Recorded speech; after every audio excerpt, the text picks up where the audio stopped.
Capítulo 153. Uma mandíbula larga e única, cabelos em um coque como o de um cavaleiro antigo, olhos com a intenção de um sorriso gelado. Shilderesha estava meio sentada de maneira desleixada no sofá enquanto examinava o retrato que Audrey havia entregado a ela. Em seus olhos, o homem poderia muito bem ser uma pilha de dinheiro vivo e ambulante.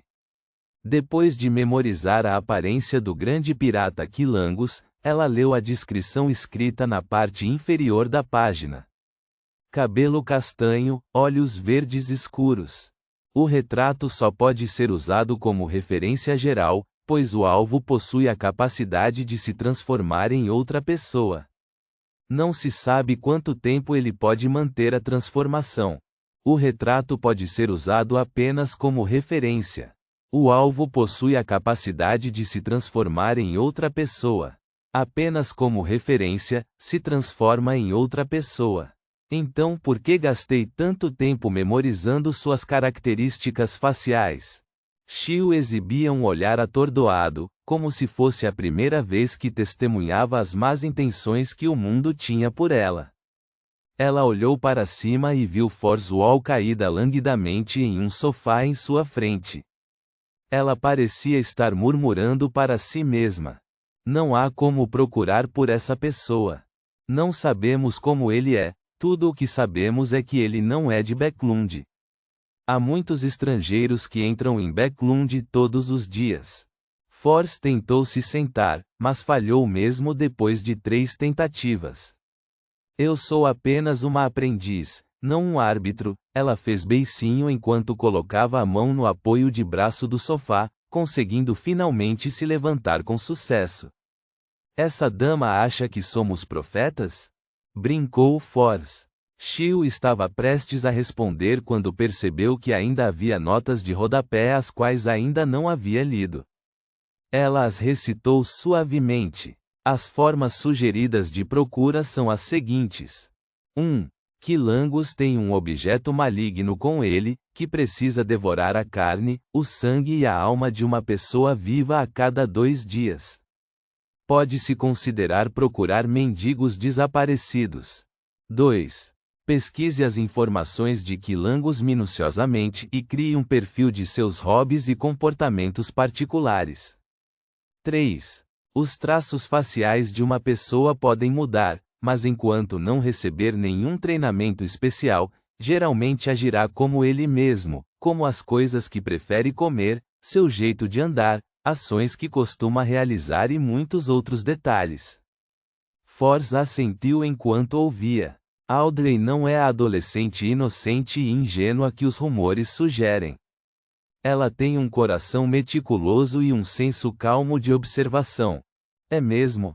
Perguntou Shio, duvidosa. Ela não esperava uma resposta, e mudou o tópico ao sugerir. Eu ficarei encarregada de coletar as informações. Você pode estabelecer os hobbies e as características únicas daquela pilha de libras de ouro, digo, do almirante? Fors abriu os olhos e sacudiu a caixa de aço que continha seus cigarros. Como você pode suportar fazer isso? Como você aguenta que uma autora delicada e sensível faça tal pesquisa, análise e dedução? Shio lançou um olhar para sua boa amiga enquanto exalava um ar de autoridade sem perceber. Há um parágrafo interessante sobre dedução no seu livro Vila Montanha Tempestuosa. Fors colocou os ombros para trás e abaixou a cabeça, olhou para a mesa de café e disse: Você sabe quanto do meu cabelo eu arranquei, quanto sono perdi, apenas para aquele parágrafo. Ela rapidamente levantou a cabeça e olhou para Shilderesha, depois abaixou a cabeça mais uma vez e resmungou. A vida é curta. Há muitas coisas que precisamos fazer, por que devemos perder nosso tempo com tarefas domésticas desinteressantes? Isso é bem razoável, Shio quase concordou. Ela lutou muito para manter sua autoridade como árbitro. Então você tem outras maneiras de resolver esse problema? Ela suprimiu a voz, fazendo sua voz infantil parecer mais profunda. Force pensou por quase 20 segundos antes de olhar para ela de repente.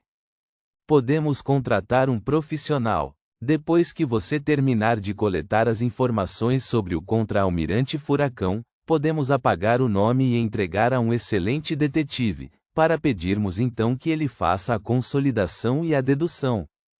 Tudo o que precisamos fazer é pagar uma taxa. Porque não pensei nisso, a mente de Shio ficou em branco. Force e Shio se entreolharam sem dizer nada. Quando a atmosfera ficou estranha, ela pigarreou. Faremos então de acordo com sua sugestão. Depois de dizer isso, ela acrescentou rapidamente. A taxa é por sua conta. Rua House, Clube de Divinação. Boa tarde, Sr. Moretti. A bonita recepcionista, Angélica, olhou para Klein surpresa. Você raramente vem às sextas-feiras. Exausto de procurar a casa com a chaminé vermelha, Klein sorriu e disse. O destino nunca se repete indefinidamente. Sempre nos traz algumas surpresas. Ele estava na área e o tempo da carruagem que havia alugado expirou. Assim, ele veio tomar uma xícara de chá preto e descansar um pouco. Além disso, isso serviria como os toques finais da fundação. Com a nova experiência no clube de divinação, ele logicamente mencionaria o pedido a Dan Smith. Suas palavras são sempre tão filosóficas, elogiou Angélica. Klein pensou por um momento antes de dizer, ponderando. Talvez eu não venha ao clube de divinação com muita frequência no futuro, então você não precisa mais me recomendar a outras pessoas. Ele já havia digerido sua poção, então precisava avançar em direção a um novo objetivo. Por quê? Perguntou Angélica em choque e perplexidade. Você já estabeleceu seu nome no clube. A maioria das pessoas sabe que suas divinações são muito precisas e milagrosas. Na verdade, estávamos pensando em fazer você vir aos domingos como palestrante. Se eu recebesse 1 libra por cada divinação que realizasse, continuaria fazendo isso, independentemente de quão cansado estivesse. Além disso, ainda tenho que investigar as casas com chaminés vermelhas e encontrar o culpado o mais rápido possível. Klein sorriu calorosamente. Madame, não me convença a ficar, este é o arranjo do destino. Não vou parar de vir ao clube de divinação por completo, mas minhas visitas se tornarão menos frequentes. Ainda pagarei as taxas de associação em dia. Posso ser reembolsado por isso de qualquer maneira. Virei ocasionalmente para monitorar o local, acrescentou Klein em seu coração. Que pena. Espero que você esteja no clube quando eu precisar de ajuda, Angélica suspirou. Ela percebeu que isso não era tão surpreendente quanto imaginava após o susto inicial ter passado. Talvez um vidente milagroso que ainda respeite o destino não seja alguém que possa ser retido por um simples clube em Tingen. Angélica sorriu, como se estivesse pensando em alguma coisa. Chá preto de Sib? Sim, Klein retribuiu um sorriso. Ele ficou cerca de 20 minutos no clube, passando o tempo descansando e tomando seu chá preto antes de sair. Ele pegou uma carruagem pública de volta à Rua Narciso. Ao entrar em casa, ele abriu a caixa de correio por hábito e viu que havia uma carta colocada lá dentro não havia muito tempo. Klein abriu a carta e percebeu que era do Sr. Azik. Vou para a cidade de Morse no domingo e voltarei na quarta-feira. A maioria dos cidadãos da cidade de Morse acredita na deusa. Ele está indo para lá no domingo, o que significa que, de acordo com o nível usual de eficiência, os falcões noturnos só receberiam as informações na terça ou quarta-feira. Eu conseguirei fazer isso, em pensar que o Sr. Azik se lembraria do meu pedido. Espero que ele se lembre de não fazer isso pessoalmente. Convocar um espírito e fazer algo assustador seria suficiente. Klein assentiu levemente, e então liberou sua espiritualidade, queimando a carta com atrito. Ele sacudiu a mão, transformando as chamas em cinzas, permitindo que caíssem lentamente no chão. Sábado à tarde.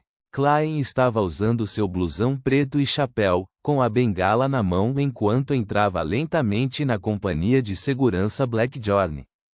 Depois de cumprimentar Rosanne, ele olhou para a divisória e notou que o escritório do capitão estava aberto. Ele intencionalmente falou mais alto. Ontem, vi uma garota que se parecia com você no clube de divinação. Sério? Perguntou Rosanne, seu interesse despertado. Klein assentiu sem sinceridade. Sim, de fato, pensei que ela fosse sua irmã. Sinto muito ter que decepcioná-lo, mas não tenho irmãs, nem primas. Rosanne riu. Você se lembra do nome dela? Não, por que lembraria o nome dela? Klein sorriu. Olhar para ela era exatamente como olhar para você. Posso considerar isso como um elogio? Rosanne era uma garota tagarela que nunca precisou de outras pessoas para iniciar uma conversa, e perguntou por sua própria vontade. Klein, eu diria que você está ganhando bastante com o clube de divinação.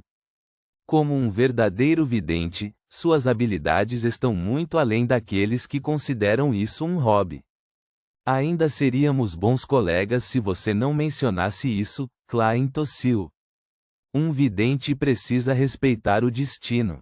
Não podemos usar a divinação para pedir privilégios anormais. Você está deduzindo sua própria máxima para um vidente? Perguntou Rosanne por curiosidade. Sim, respondeu Klein francamente. Depois de uma breve conversa, Klein se despediu de Rosanne, pegou seu chapéu e caminhou em direção à divisória. Toque, toque, toque. Ele olhou para Dan Smith, que estava bebendo seu café, e bateu na porta aberta. Entre, por favor. Dan olhou para Klein e ajustou sua postura imediatamente. Klein já havia sondado o capitão nos últimos 2 dias. Ele confirmou que Dan Smith não havia mencionado sobre o método de atuação, enquanto experimentava, e também era claro que ele era bastante cauteloso com os superiores da igreja. Assim, ele fechou a porta, sentou-se em frente a Dan e disse com uma expressão séria, mas um pouco animada. Capitão, acredito que compreendi completamente a poção vidente. Desejo fazer uma solicitação especial. Ponto.